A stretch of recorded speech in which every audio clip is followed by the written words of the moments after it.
जय श्री कल्कि माधव, जय श्री जगन्नाथ। मैं हूं आपका अपना मित्र, भाई, बंधु, सखा और कल्कि भगवान का एक तुच्छ सेवक। जैसा कि आज आपने हमारे यूट्यूब वीडियो के थंबनेल में देखा, एक अपने ही निजी अनुभव, जो हमारे भगवान से जुड़ा हुआ अनुभव है, और उसके बारे में आज आपको जानकारी देंगे। बहुत गुप्त चीज़ें उन्होंने बताई, बहुत अच्छा दर्शन था। ये पूरी घटना को आज आपके साथ शेयर करने जा रहा हूँ, तो वीडियो के अंत तक बने रहेंगे। बहुत सारी चीज़ें मुझे आपसे भी पूछनी है स्वप्न के बारे में, क्योंकि वह बहुत सारी चीज़ें मैं नहीं समझ पाया कि वो भगवान आखिर कहना क्या चाह रहे थे या उनका क्या इशारा था। और दूसरी बात ये कि जो लोग कह रहे हैं कि परिवर्तन नहीं हो रहा है, लेट हो रहा है, या परिवर्तन नहीं होगा, भगवान नहीं आएंगे, उनके लिए सांत्वना देने वाली कुछ चीज़ें ज़रूर बताऊंगा इस वीडियो में लास्ट में, तो अंत तक बने रहेंगे। सबसे पहले बात करता हूँ अपने स्वप्न के बारे में। अभी मुझे जो बिल्कुल रिसेंट जो स्वप्न आया है भगवान का, उसमें बहुत अच्छा मनमोहक जो है भगवान का दर्शन भी हुआ। वो मेरे साथ रहे भी, उन्होंने मुझसे बातचीत भी की। एक्चुअली क्या हुआ था, वो मैं शाम में काफ़ी मतलब भाव विभोर हो गया था। भक्ति वगैरह करता हूँ या भजन गाता हूँ तो भाव विभोर हो जाता हूँ। तो वही कंडीशन जब बन जाती है, वो सो जाते हैं, उसके बाद फिर जो है भगवान ने दर्शन दिए और सारी चीज़ें हुई। मतलब उनसे वार्तालाप भी, उनके साथ घूमे भी, सब कुछ हुआ। लेकिन और उन्होंने बहुत सारी चीज़ें बताई भी युग परिवर्तन के बारे में। लेकिन अफसोसजनक बात मेरे और आप लोगों के लिए ये है कि उसमें मैंने याद कुछ नहीं रख पाया। केवल 4 मुझे शब्द याद रह गए, केवल केवल केवल। बाकी बहुत सारी इम्पॉर्टेंट इन्फॉर्मेशंस थी। शायद अगर वो सपना मुझे याद रह जाता तो बहुत सारे राज खुल जाते कल के अवतार से जुड़े हुए। बट अफसोस था, और हो सकता है भाई भगवान ही ना बताना चाह रहे हो, या भगवान जो है इसको संदेश को जो है सामूहिक नहीं करना चाह रहे थे, हो सकता है इसलिए उन्होंने भुला दिया। लेकिन 4 शब्द जो हैं वो ज़रूर मैं आपके साथ शेयर करूँगा। सबसे पहला जो शब्द था वो एक अंक के बारे में था। उन्होंने बोला 3, 3 नंबर। फिर बोला 7, 7 नंबर। फिर उन्होंने बोला महीना, महीना का मतलब मंथ। और फिर उन्होंने बोला काशी। ये चारों अलग अलग टाइम पे बोले हुए शब्द हैं। यही बस मुझे 4 याद रह गए, 3, 7, महीना, काशी। अब इस 4 चीज़ों का क्या मतलब है, मैंने बहुत दिमाग लगाया, बहुत ज़्यादा दिमाग चलाया, तो मैं जहाँ तक पहुँचा हूँ। मैंने एक भविष्यवाणी पढ़ी थी, शायद कोई विदेशी भविष्यवक्ता थे, उन्होंने कहा था आखिरी लड़ाई गंगा के किनारे होगी, ये उन्होंने बोला था।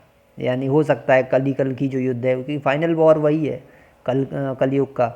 तो हो सकता है ये उसी ओर संकेत कर रहा हो। काशी, उसमें महीना तीसरा या सातवां, या मतलब 3 और 7 दोनों महीनों में कुछ होगा, या 3, 7 महीना मिला के 10वें महीने में कुछ होगा, या अभी 37 महीने बाकी हैं, या 3 + 7 10 महीने बाकी हैं, कुछ भी हो सकता है। बहुत लॉजिकल चीज़ें आई सामने। और काशी का मतलब मुझे वो जो भविष्यवक्ता याद आ गए।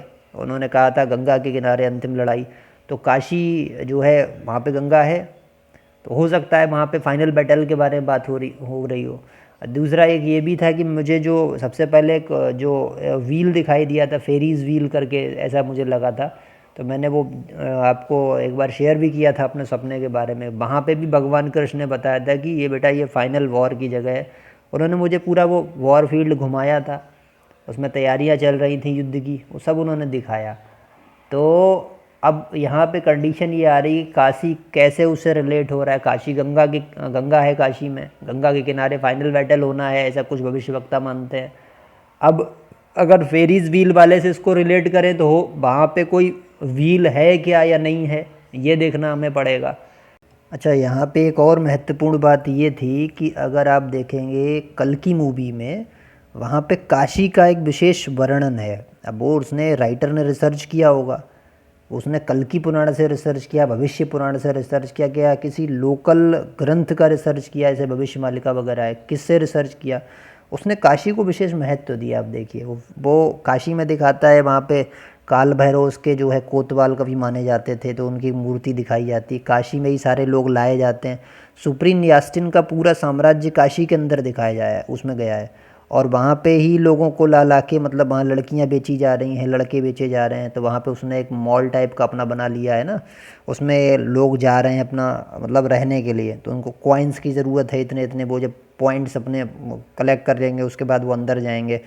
तो पूरा जो था वो काशी का बड़ा उसमें दिखाया गया है, और काशी में दिखा रहे हैं कि वहाँ पे लड़ाई का भी, कि वहाँ पे वो जो संभाला वाले लोग आते हैं वो वहीं पे पहुँचते हैं काशी में ही। एक उसमें से बूढ़े बूढ़े जो होते हैं वो बचाने लड़की को जाते हैं, उनको मार दिया जाता है।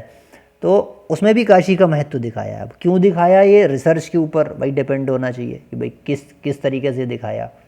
लेकिन कुल मिला के मैं चीज़ों को समझ नहीं पाया हूँ अच्छी तरीके से। जितना मैं समझ पाया उतना आपको बता रहा हूँ। इसमें आपकी मुझे सहायता चाहिए कि ये क्या हो सकता है। 3-7 महीना काशी, ये क्या था सब। तो भाई यही है कि जितना मुझे ध्यान रहा मैंने आपको बताया। लेकिन दर्शन थे उससे बस ये चीज़ हुई कि भगवान साथ हैं, भगवान इस तुच्छ सेवक के साथ में है, और समय समय पे वो आ रहे हैं, दर्शन दे रहे हैं, संबोधित कर रहे हैं। ये बहुत बड़ी चीज़ है अपने आप में। मैं मानता हूँ भाई बहुत मतलब मेरे पुराने संस्कार बहुत अच्छे हैं, या मेरे इस जन्म की जो भक्ति के जो है, मैं जानता हूँ बहुत ऐसी तो नहीं मैं तपस्या कर रहा हूँ दूसरे ऋषि मुनियों की तरह, इतनी बड़ी कोई भक्ति नहीं। लेकिन हाँ ये है कि एक विरह के साथ, समर्पण के साथ जो भी कर पाते हैं थोड़ा बहुत, उससे भगवान प्रसन्न हो रहे हैं। ये बहुत बड़ी बात है, मेरे लिए बहुत सौभाग्य की ये बात है। और मैं हमेशा कोशिश ये करता हूँ कि मेरे पास जो भी अनुभव आए मैं आपके साथ शेयर करूँ, क्योंकि बहुत जिज्ञासु भक्त हैं, बहुत परेशान भी हैं। दूसरी बात ये थी कि बहुत सारे लोग परेशान हैं कि यार 29 मार्च हो गई, अब दोबारा 29 आने वाली है अप्रैल में, 1 महीना कंप्लीट हो जाएगा 10 दिन के बाद, तो कुछ हो तो रहा ही नहीं है, दिख ही नहीं रहा है। तो ये इसीलिए तो मैं लाता हूँ इन सपनों वगैरह को, पूरी सीरीज़ लाता हूँ कि आप लोग को कुछ ना कुछ मतलब मिले, भगवान का मैसेज मिले। और मैं अपनी नहीं लाता हूँ, तमाम लोगों के मैसेज जो उनको भविष्य से जुड़े हुए दिखते हैं, स्वप्न दिखते हैं, भगवान जो कुछ बताते हैं वो भी मैं लेके आता हूँ, और लाऊंगा अभी। बहुत सारे मेल मेरे पास हैं भी, थोड़ा सा बस और बिज़ी हूँ। 25 तारीख तक उसके बाद फ्री होने वाला हूँ, फिर आराम से जो है हो सकता है फिर एक एक दिन के बाद जो है कंटिन्यूस वीडियो लाना शुरू कर लें। अभी तो 3-4 दिन में, 5 दिन में एक आ पा रही है, व्यस्त ज़्यादा है। तो अभी क्या था, सेकंड वाला जो क्वेश्चन हो रहा है बहुत ज़्यादा है कि क्या मतलब करें, मतलब भगवान तो आ ही नहीं रहे हैं, भगवान आएंगे भी या नहीं आएंगे, विश्वास डोल रहे हैं। तो देखो भाई, सबसे बड़ी चीज़ मैं हमेशा कहता हूँ, तत्कालीन परिस्थितियाँ देखो।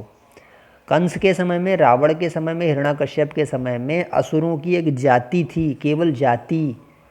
उस समय आम मानव जो था असुर नहीं था, आप समझो इस बात को। आम मानव जो था वो सत्कर्मी था, अपने गृहस्थी का पालन बहुत अच्छी तरीके से करता था, चारों वर्णाश्रम की व्यवस्था थी, बहुत अच्छी तरीके से अपना काम कर रहे थे सभी लोग।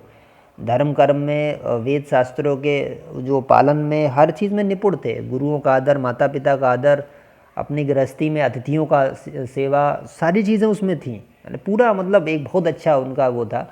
और जो है 75 ईयर्स के बाद तो सन्यासी ले लेते थे कि सबको मोक्ष जाना है, इसलिए उन्होंने व्यवस्था बना रखी थी। 50 के बाद उनको जो है वानप्रस्थी कर देते थे। आजकल 70-80 साल में भी आदमी घर में ही बैठा हुआ है, औलाद से जो है जवान लड़ा रहा है, इंद्रियों को बिल्कुल संयम नहीं कर रहा है, तो वो फिर वो भूत बन के अपने मकान में बैठा हुआ है। तो व्यवस्थाएं तो कहीं ना कहीं ख़राब हो गई। और अब जंगल भी नहीं रहे तो वानप्रस्थी कहाँ हो जाओगे, जंगल ही काट डाले आदमी ने।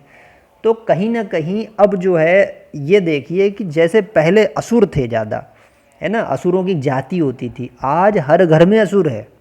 आज हर आदमी के अंदर असुर बैठा हुआ है, असुर भी है, देवता भी है, दोनों चीज़ें हैं। तो अब असुरता ज़्यादा बढ़ गई है, नकारात्मकता ज़्यादा हावी है, उसने सकारात्मकता को दबा दिया इंसान के अंदर। तो ऐसी कंडीशन में पृथ्वी इतना ज़्यादा पाप का भार नहीं सह पाएगी, इतनी नकारात्मकता को नहीं सह पाएगी किसी भी कंडीशन में। पहले भी हुआ है ना, हिरण्यकश्यप ने अत्यधिक अत्याचार किया उसके असुरों ने, तो अवतार हुआ। जब जब हुआ है अवतार होता है, गीता में उन्होंने बोला भी है, धर्म संस्थापना के लिए मैं आता हूँ। तो आप पहले देखो तो धर्म की हालत क्या हो गई, धर्म बचा कितना सा है। जो ज्ञानी है उनको इज्जत नहीं मिल रही, जो थोड़ा बहुत सही मतलब जानकारी दे भी रहे हैं उनकी आदमी मान नहीं रहा है। आदमी जो है ढकोसलेबाजी में, अंधविश्वास में और जो पाखंड की तरफ भाग रहा है। तो क्या रह गया, अध्यात्म विशुद्ध नहीं रहा, कला विशुद्ध नहीं रही, आपके रिश्ते जो है साफ़ सुथरे नहीं रहे, कल्चर आपकी पूरी बर्बाद हो गई, कुछ भी ठीक ठाक नहीं है। साइंस का भी दुरुपयोग हो रहा है, मतलब सदुपयोग तो किया है, उससे ज़्यादा दुरुपयोग कर लिया, तमाम मिसाइल्स बना ली, परमाणु बम बना लिए, अपने ही मारने के सब इंतजाम बना लिए। तो आप ये देखिए, और नेचर का ज़बरदस्त दोहन। अच्छा, फिर तत्कालीन परिस्थितियाँ देखिए। लोग बोलते थे मुझसे, साहब चाइना कभी युद्ध नहीं करेगा, चाइना तो यार व्यापारिक कंट्री है। आज क्या हो रहा है हालत, 200% टैरिफ लगाए जा रहे हैं, उधर से 100%, उधर से 200% टैरिफ लगाया जा रहा है। अमेरिका चाइना का टैरिफ वॉर चालू हो गया। ये क्या है सब जानते हैं? ये शुरुआत है युद्ध की। सबसे पहले आर्थिक रूप से युद्ध लड़े जाते हैं। आर्थिक रूप से जब देखो, जब तक लाभ होगा आदमी नहीं लड़ेगा। आदमी के अंदर लालच होता है। कोई भी कंट्री का सोचता है यार चलो मुझे पैसा आ रहा है छोड़ो, या मुझे लाभ हो रहा है, मेरी अर्थव्यवस्था मजबूत हो रही है किसी देश के कंट्रीब्यूशन से, वो नहीं लड़ेगा। लेकिन जब उसको लॉस होने लगेगा, उसको आर्थिक रूप से कोई फ़ायदा लगेगा ही नहीं सामने वाले से, फिर वो लड़ सकता है। या अगर किसी देश को लगता है कि उसकी अर्थव्यवस्था को नुकसान पहुंचाया जा रहा है, फिर वो लड़ सकता है। उसके सामने एक ऑप्शन खुल जाता है। कितना भी व्यापारिक कंट्री हो, मेरे सारे बुद्धिजीवी दोस्त मुझसे बोलते थे चाइना व्यापारिक कंट्री कभी नहीं लड़ेगा। आज देखो, आज हो रहा है ना, वो वाली कंडीशन शुरुआत होने लगी। अब व्यापारिक युद्ध चालू हो गया, अब टैरिफ वॉर ही शुरू हो गया है। तो यहाँ से फिर स्थितियाँ बिगड़ती हैं। तो ये सब चीज़ें ऐसे नहीं हो रही हैं सडनली। आज से पहले क्यों टैरिफ वॉर नहीं हुआ, आप मुझे बताओ। आज से पहले क्यों टैरिफ वॉर नहीं होते थे? आप अभी तो है ना, इतने दिन से बाइडेन साहब थे 5 साल, उससे पहले ट्रंप आगे चले गए। इतना ज़बरदस्त कभी भी ये नहीं हुआ कि कनाडा से रिश्ते ख़राब हो जाएं, या ब्राज़ील से रिश्ते ख़राब हो जाएं, या चाइना से रिश्ते इतने ज़्यादा ख़राब हो जाएं। थोड़ा बहुत था, वॉर वगैरह चलते थे, सीरिया में वॉर चले, अफ़गानिस्तान में वॉर चले, छोटे छोटे वॉर फ्रंट खुले। लेकिन ऐसा कभी नहीं हुआ कि एक व्यापारिक युद्ध चालू हो गया पूरी दुनिया के अंदर। तो ये ऐसे नहीं हो रहा है, ये शुरुआत है। धीरे धीरे अर्थव्यवस्थाएं ठप होना है, नौकरियां जाना है, धीरे धीरे महंगाई, बेरोजगारी, भुखमरी बढ़ना है। और उसके बाद ही तो फिर लड़ाई होगी। जब आदमी जब तक रोटी मिल रही है पेट में, चैन से सुख साधन मिल रहे हैं, वो आराम से एसी लगा के सो रहा है मज़े से, वो नहीं लड़ेगा। जो गृहयुद्ध की स्थिति होती है वो कब होती है? केवल इसलिए नहीं कि हम सरकार को गिराना चाह रहे हैं या किसी से हमारी रंजिश है, नहीं। जब तक पेट में आटा जा रहा है अच्छा करके, बढ़िया उसको सोने को मिल रहा है, बढ़िया बिस्तर मिल रहा है चकाचक, कभी भी नहीं लड़ेगा वो। क्रांति के लिए खड़ा नहीं होगा। क्रांति के लिए आदमी बड़ी संख्या में कब खड़ा होता है? थोड़े बहुत तो क्रांतिकारी होते हैं जो व्यवस्था परिवर्तन चाहते हैं। ज़्यादा नंबर जब होता है, जब उसको रोटी मिलना बंद होती है, जब उसको जो है आप वस्त्र नहीं मिलते हैं, जब उसको जो है खाने पीने की व्यवस्था उसकी ख़राब हो जाती है, बहुत बुरी स्थिति होती है, तब वो लड़ता है। तो ये स्थिति जब तक नहीं आएगी, वो इसीलिए वो हो रहा है कि अर्थव्यवस्था पहले डाउन कराई जाए, जिसके द्वारा इनकी जो है आंखें थोड़ी सी खुले। जब इनको मिलना बंद होगा तभी ये चिल्लाना बंद कर देंगे। धर्म अभी चिल्ला रहे हैं सारे, तो इनको धर्म की भी फिर परिभाषा समझ में आ जाएगी। अभी धर्म के नाम पे लड़े मरे जा रहे हैं ना। और उसमें जो अभी की जो वर्तमान असुर जाति है, आप जानते हैं, है ना, वो जितने भी हैं वो भी सारे साफ हो जाएंगे इसमें, क्योंकि उन्होंने सबसे ज़्यादा असुरता फैलाई है ना। तो जो अच्छा हिंदू धर्म में 100-125 करोड़ जो भी लोग हैं, उसमें से भी आप जानते हैं कौन से बचेंगे। मैं पहले बहुत बार बता चुका हूँ। तो कंडीशन यहाँ पे क्या है कि प्रकृति का दोहन आप देख लें, चाहे आर्थिक स्थितियाँ देख लें वैश्विक रूप से, और ऐसा नहीं कि वॉर नहीं हो रहे हैं, वॉर की तैयारी हो रही है। पेंटागन की एक रिपोर्ट लीक हुई है, उसमें ये बोला जा रहा है कि कुछ मिनटों के अंदर तमाम परमाणु बम गिराए जाने थे, वो लीक हो गई, मतलब मैसेज लीक हो गया। अब वो किसके ऊपर टारगेट किया जा रहा था ये नहीं पता लगा है ना। उधर रशिया ने भी एक ऑपरेशन डेड हैंड करके अपना बना रखा है कि अगर मेरे ऊपर अटैक होता है तो मैं इंच भर मैंने नाप रखा है, सब जगह न्यूक्लियर अटैक करूँगा। तो ये जो कंडीशंस हैं इसको समझना चाहिए हम लोग को। बहुत ज़्यादा अधीर होना नहीं चाहिए कि अभी अभी सब हो जाए, अभी अभी यार सब मर जाएं, ऐसे नहीं। भगवान एक प्रोसेस के थ्रू आते हैं। भगवान कृष्ण के अवतार को देखेंगे, प्रोसेस के थ्रू आए थे। बचपन में उनका गोकुल में जो है लालन पालन होता है, ठीक है, उसके बाद बड़े होते हैं, फिर उसी प्रोसेस के थ्रू वो मथुरा पहुंचते हैं। पहले तो बाल लीलाएं अपनी पूरी करते हैं, आधे असुर वहीं निपटा देते हैं वो बचपन में ही, क्योंकि वो लड़ने नहीं जाते हैं, उनसे लड़ने आते हैं असुर, तो वो वहीं निपटा दिए जाते हैं। फिर एक प्रोसेस के थ्रू वो मथुरा पहुँचते हैं, वहाँ जाके उसको मारते हैं, कंस को वहाँ गद्दी बैठते हैं, अपने पिता को वहाँ मुक्त कराते हैं, माता को मुक्त कराते हैं। वहाँ से भी फिर कालेबन की वजह से फिर वहाँ से वो छोड़ के द्वारिका जाते हैं। तो देखिए प्रोसेस है पूरा। फिर कालेबन को मरवाते हैं ले जाके मुचकंद ऋषि के द्वारा। तो उसके बाद फिर द्वारिका के द्वारा महाभारत के युद्ध में कंट्रीब्यूशन होता है कृष्ण जी का। तो पूरा एक प्रोसेस होता है, पूरा विधाता के लेखन के हिसाब से पूरा चलता है। ऐसा नहीं होता है कि हम अधीर हो जाएं, हमने कह दिया अभी अभी होना चाहिए, ऐसे नहीं। हमें संयम बना के रखना है। हर चीज़ होगी एक प्रोसेस के थ्रू। ये इतने लोगों को अनुभव हो रहे हैं, मुझे अनुभव हो रहे हैं। मैं कभी नहीं मानता, मैं प्रोफेसर आदमी यार, मैं कैसे मान लेता ये सब चीज़ें, मुझे तो फालतू लगती थी। बट जब मुझे ये दिख रहा है तो होगा, मेरा पूरा विश्वास है होगा, ठीक है। तो आप लोग अधीर ना हो, धीरज ना खोएं। अच्छा, मेरा जो स्वप्न है इसके बारे में ज़रूर बताएं। ये 3, 7 महीना और काशी का क्या मतलब आप समझ सकते हैं, ये ज़रूर बताएं। आप कमेंट बॉक्स में अपने आराध्य देव का नाम अवश्य लिखें और मेरे प्रश्न का उत्तर भी अवश्य दें। वीडियो अच्छी लगी तो वीडियो को लाइक और शेयर कीजिए। चैनल पर नए हैं तो चैनल को सब्सक्राइब कीजिए। हम इसी प्रकार कर्मयोग, ज्ञान योग, भक्ति और कल की भगवान की वीडियोज़ लाते रहते हैं। आप हमारे व्हाट्सअप चैनल से भी जुड़ सकते हैं, इसका लिंक डिस्क्रिप्शन बॉक्स में दे रखा है। और आप हमें मेल कर सकते हैं kalkikapaar@gmail.com पर। अगर आपका कोई प्रश्न है या आपका कोई दर्शन है या आपका कोई युग परिवर्तन जुड़ा हुआ अनुभव है, आप शेयर कीजिए, हम उसकी वीडियो प्रचारित करेंगे। मिलते हैं नेक्स्ट वीडियो में। जय श्री कल की माधव, जय श्री जगन्नाथ, जय श्री पंचका, जय श्री सत्यनारायण।